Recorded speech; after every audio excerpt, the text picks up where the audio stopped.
Welcome, denizens of the night, to Fangs After Dark. Tonight we're going to be discussing something that's not necessarily related to the tabletop game or the lore in general.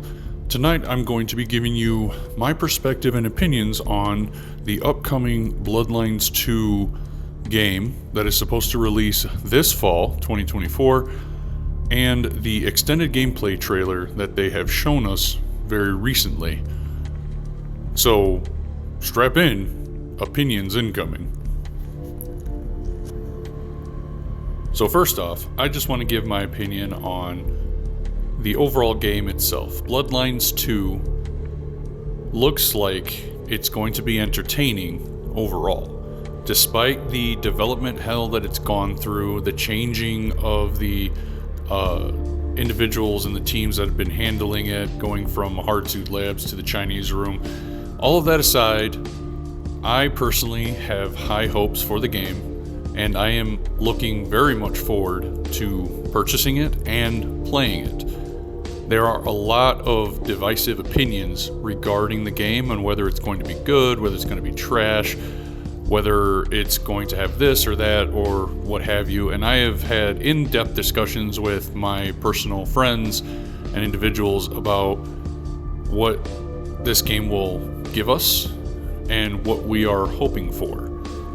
The extended gameplay trailer that they have shown, I believe, has pushed it into a very good direction overall with the perception of the game. A lot of people were not very pleased with the little snippet trailers of the playable clans, and the biggest thing that I think a lot of people are really concerned with when it comes to Bloodlines 2 is whether it's going to be an actual role-playing game where your decisions are going to matter a lot, or if it's going to be a beat-em-up action style oriented game where your decisions might have a few things here and there that could cause something, but at the end, everything big that happens in the game is going to come down to your fist on somebody's face. And I can understand that because I myself, I love a good action game, don't get me wrong, but when it comes to Vampire the Masquerade, the atmosphere, the ambiance, and the style that this game is supposed to be is very much more than just combat. And as I've said before, we all love a good superpowered vampire running around tearing people's faces off, but we want more than that. We want more in-depth interactions, we want more roleplay, we want our decisions to actually mean something very big. In the original Bloodlines game, if you haven't played it yet, you should, you could make decisions that could find different pathways to achieve whatever goal it is that you're trying to achieve. Now, towards the end of that game, obviously that kind of fell to the wayside and it shoehorned you very much so into just a giant combat sequence, and by far the majority of people that have played this game have said that toward the end of the game is probably the worst part of the game because of this. So my biggest thing that I got from this gameplay trailer is they really wanted to show off the visceral combat that they have designed for the game. They really wanted to show off the moves, they wanted to show off the animations, the fluidity of how it's going to work.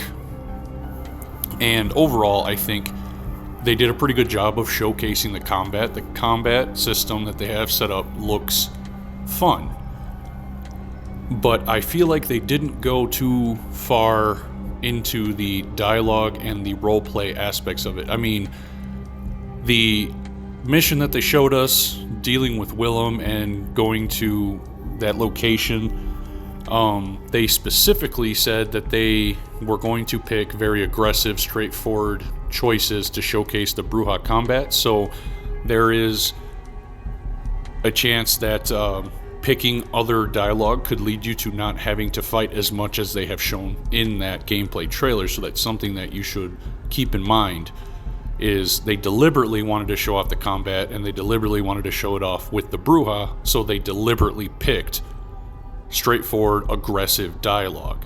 And that ties into, maybe if you don't pick that kind of dialogue, you can get away with perhaps not fighting as much. maybe you can talk Willem into just telling you what's going on instead of him trying to play these mind games. But I have a feeling that maybe that particular mission might involve him forcing you to do what he wanted you to do, because it seemed like a fairly important plot point. He can control your brain or whatever he's doing mystically in some way. So I guess we'll just have to see.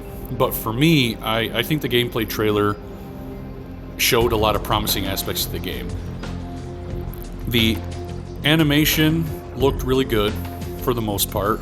The facial expressions were still a little bit monotone, in my opinion, but they looked fairly decent overall. The voice acting it felt kind of flat in a little places when it came to the trailer, but I assume that they'll be reworking these things or editing or doing whatever they have to do.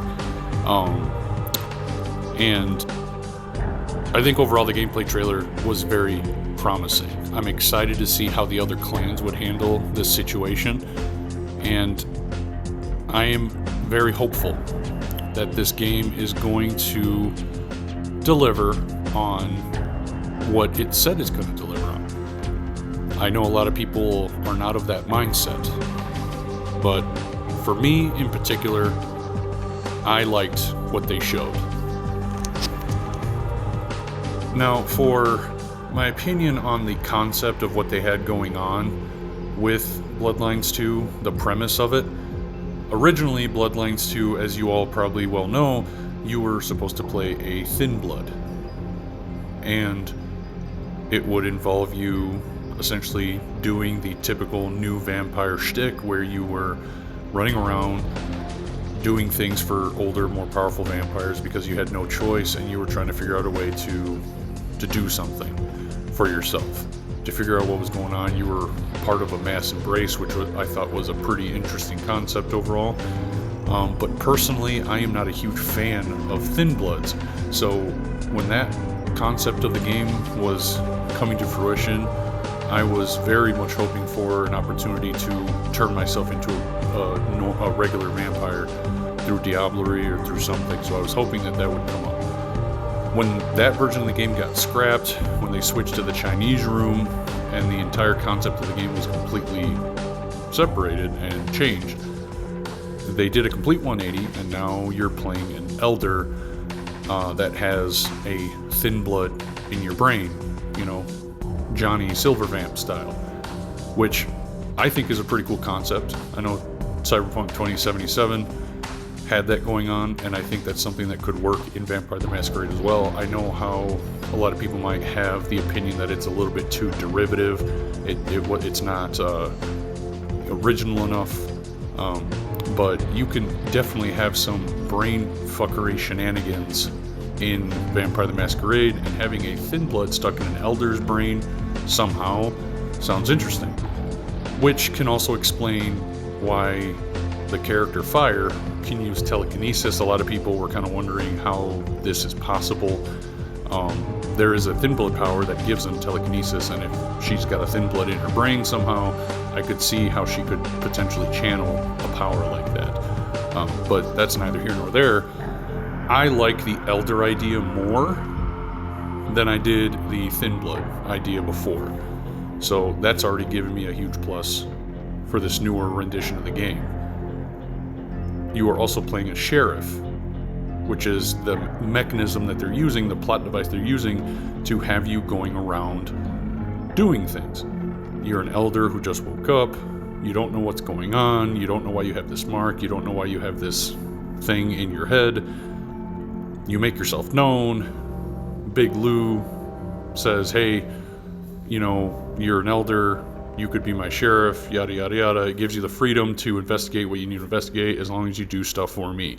And I see that as a very convenient but logical narrative mechanism to get Fire into the mix of things. Because we all know elders don't typically get into the mix of things like right in the front like a lot of neonates do. So I think this is a cool concept, personally. The customization of the character, I hope that's something that they add to or at least showcase more. I know a lot of people were wondering, how does male fire look like? Can you change that haircut? Because a lot of people don't like the haircut. Can you change voices? Who knows? I am one of those individuals that am okay playing a preset character as long as the story and the gameplay is captivating. I like Cyberpunk 2077. I love The Witcher 3, playing as Geralt. Like, I'm okay with playing a pre-made character that has their own personality and their own way of doing things, as long as the gameplay and the story is captivating. Would I like to be able to customize her looks a little bit? Absolutely. I think everybody would. But it's not a huge point for me, specifically. But I am very intrigued by the concept of playing an elder.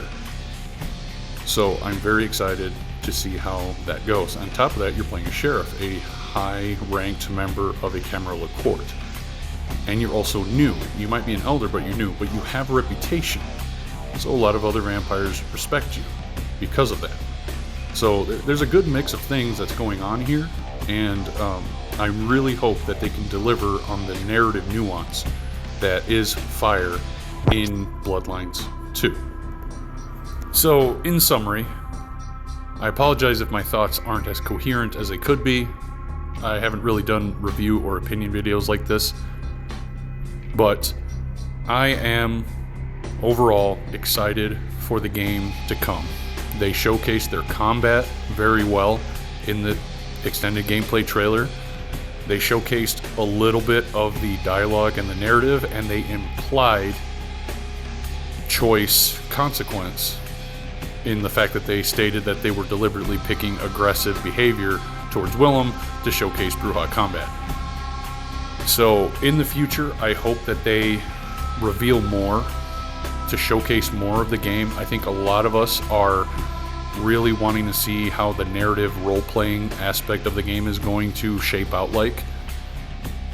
And due to the state of the game and everything that's gone with it, I think it would behoove the developers to reveal a little bit more skin in that aspect so that players can have expectations, they know what they're getting into. But I am excited, I am hopeful, I am cautiously optimistic. But I'm also a very diehard Vampire the Masquerade fan, and I want video games like these to keep being made. I want it to succeed enough that video games and other media keep coming out for this beloved IP that we all engage in. So that's all I have for that. My next video regarding Bloodlines 2 is going to be about the next 3 big things that I am hoping that they deliver on. So stick around or tune in for that one. And I will see you guys at the next video. And remember, nothing good ever happens after dark.